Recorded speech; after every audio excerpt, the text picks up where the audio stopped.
Assalamualaikum dan salam sejahtera saya ucapkan kepada Dr. Mahani binti Abdul Malik selaku Tutor HMEC 5233 bagi subjek pendekatan pedagogi dalam pendidikan awal kanak-kanak.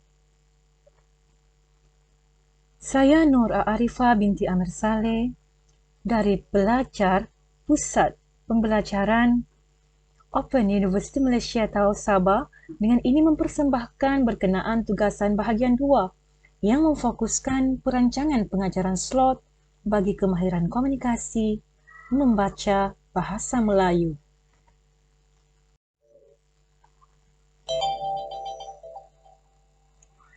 Dalam slide ini saya akan menjelaskan berkenaan 3 elemen utama dalam saya merangka rancangan mengajar slot komunikasi yang berfokuskan kemahiran membaca bahasa Melayu.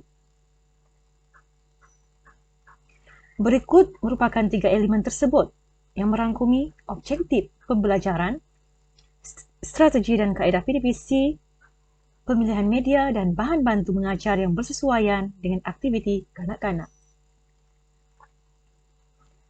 Dalam aspek penetapan objektif pembelajaran, saya merangka rancangan pengajaran ini berasaskan tunjang utama iaitu komunikasi bahasa Melayu yang memfokuskan kemahiran membaca dan menulis kanak-kanak. Di samping itu, saya juga mengambil kira kesepaduan tunjang seperti aspek keterampilan diri, kreativiti dan moral untuk memastikan aktiviti pembelajaran adalah lebih berkesan secara menyeluruh. Hal ini juga pada masa yang sama saya menyelitkan fokus kepelbagaian kecerdasan yang merangkumi kecerdasan linguistik, kecerdasan muzik dan interpersonal kanak-kanak itu sendiri. Selain itu, penetapan masa juga penting di dalam menentukan hasil pembelajaran ini agar ianya lebih berimpak dan berkualiti. Kemahiran berfikir kanak-kanak juga turut saya selitkan dalam rancangan ini kerana bagi saya ianya amat berhubung kait secara langsung dengan integrasi bahasa kanak-kanak. Dalam aspek pemilihan media dan bahan bantu mengajar serta strategi pembelajaran pula, saya menggunakan kaedah perkongsian cerita melalui penggunaan Big Book iaitu buku cerita bersaiz besar, kad perkataan dan lembaran kerja. Pendekatan permainan yang berasaskan muzik dan aktiviti penutup yang berfokuskan pengukuhan dan pengayaan adalah penting untuk saya ketengahkan dalam pelaksanaan aktiviti ini untuk mengenal pasti kekuatan dan kelemahan penguasaan murid pada akhir pembelajaran nanti. Apa yang pasti kesesuaian bahan bantu mengajar dengan kanak-kanak perlu diambil kira agar kanak-kanak terlibat aktif dalam pengajaran dan pembelajaran. Dalam hal ini, saya menggunakan pendekatan mastery yang berasaskan modul terasas yang sudah tentu berpusatkan kanak-kanak. Berikut saya tunjukkan objektif utama pembelajaran.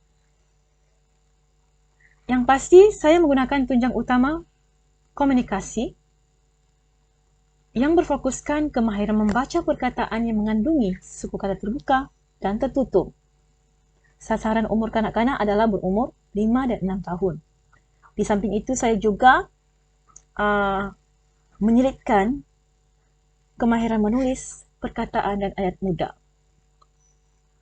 Pada masa yang sama, kesepaduan tunjang juga saya selitkan untuk menyokong keberkesanan aktiviti pembelajaran ini iaitu tunjang keterampilan diri.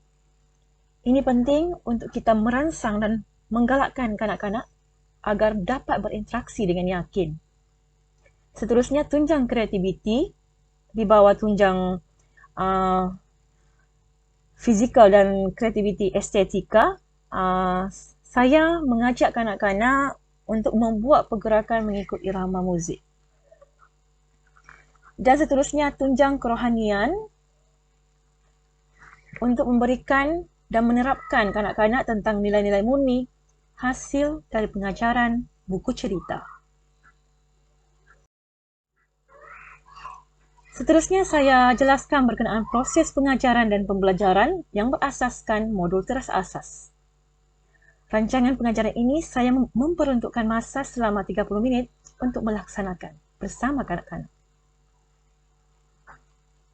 Untuk proses yang pertama iaitu set induksi. Saya menggunakan bentuk kotak misteri, kotak hadiah misteri yang berisi big book. Ini saya ambil masa 5 minit untuk melaksanakannya bersama kanak-kanak, di mana waktu ni saya merangsang kanak-kanak ingin tahu apa yang terkandung dalam kotak misteri tersebut. Seterusnya, aktiviti pertama yang penting adalah sesi bercerita di mana saya sebagai pendidik berkongsi cerita dan membuat pengulangan bacaan bersama kanak-kanak agar kanak-kanak dapat mengulang bacaan apa yang saya baca. Di samping itu, saya juga merangsang pemikiran kanak-kanak untuk menjawab segala persoalan yang saya ajukan semasa membaca buku cerita. Dalam aktiviti ini saya memperuntukkan 10 minit. Seterusnya, aktiviti 2, saya menyelitkan aktiviti permainan bahasa yang berasaskan muzik dan gerakan. Aktiviti ini saya melibatkan semua kanak-kanak di mana dia macam bentuk aktiviti kerusi muzik yang memerlukan kanak-kanak bergerak apabila muzik dimainkan dan berhenti, lalu mencabut perkataan di dalam bakul yang mereka pegang semasa muzik dihentikan. Dalam permainan ini semua kanak-kanak akan terlibat sehingga kanak-kanak boleh membaca perkataan secara individu. Pada akhir aktiviti penutup, saya menggalakkan dan mengisinya dengan aktiviti pengukuhan dan pengayaan di mana ianya penting bagi saya untuk memastikan sejauh mana penguasaan kanak-kanak dalam kemahiran membaca dan menulis, sama ada mereka belum menguasai, sedang menguasai, ataupun telah menguasai. Saya memperuntukkan masa untuk aktiviti ini adalah selama 10 minit. Berikut pula adalah media dan bahan bantu mengajar yang saya gunakan dalam rancangan pengajaran ini.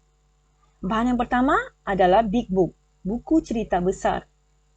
Bahan yang kedua, kad perkataan. Bahan yang ketiga, music audio. Dan seterusnya, lembaran kerja. Pautan video penuh slot pengajaran saya telah muat naik ke dalam YouTube dalam pautan tersebut. Saya akan kongsikan kepada Dr. Mahani melalui pautan link tersebut.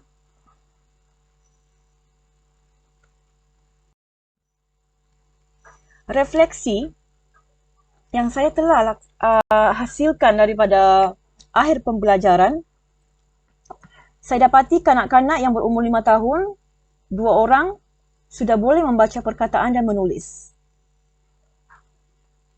Murid 6 tahun pula, 4 daripada 5 orang boleh membaca perkataan dan ayat mudah dengan bimbingan dan juga boleh menulis. Namun, satu orang murid 6 tahun yang saya dapati boleh membaca perkataan sahaja, tetapi masih perlu bimbingan menulis huruf. Seterusnya, dalam aspek guru pula, refleksi yang saya dapat lihat adalah kemahiran komunikasi guru perlu diperbaiki lagi. Berikutan penggunaan bahasa rojak yang kerap kali digunakanlah kalau kita lihat pada rakaman video yang saya kongsikan di YouTube.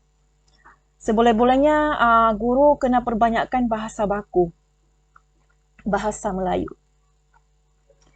Di samping itu, penyampaian komunikasi juga terlalu cepat dan mempengaruhi respon kanak-kanak. Macam contohnya, cikgu terlalu cepat memberikan jawapan dalam setiap persoalan yang dia ajukan dan tidak memberi peluang kanak-kanak mengambil masa untuk berfikir tentang idea yang mereka ingin sampaikan secara lanjut. Namun demikian, kekuatan yang kita dapat lihat dalam karakter seorang pendidik dalam video pengajaran yang saya kongsikan, guru dapat merangsang murid untuk berfikir dan berinteraksi melalui teknik menyoal, dan ianya amat efektif dalam setiap isi penceritaan. Sekian saja pembentangan saya pada hari ini. Terima kasih.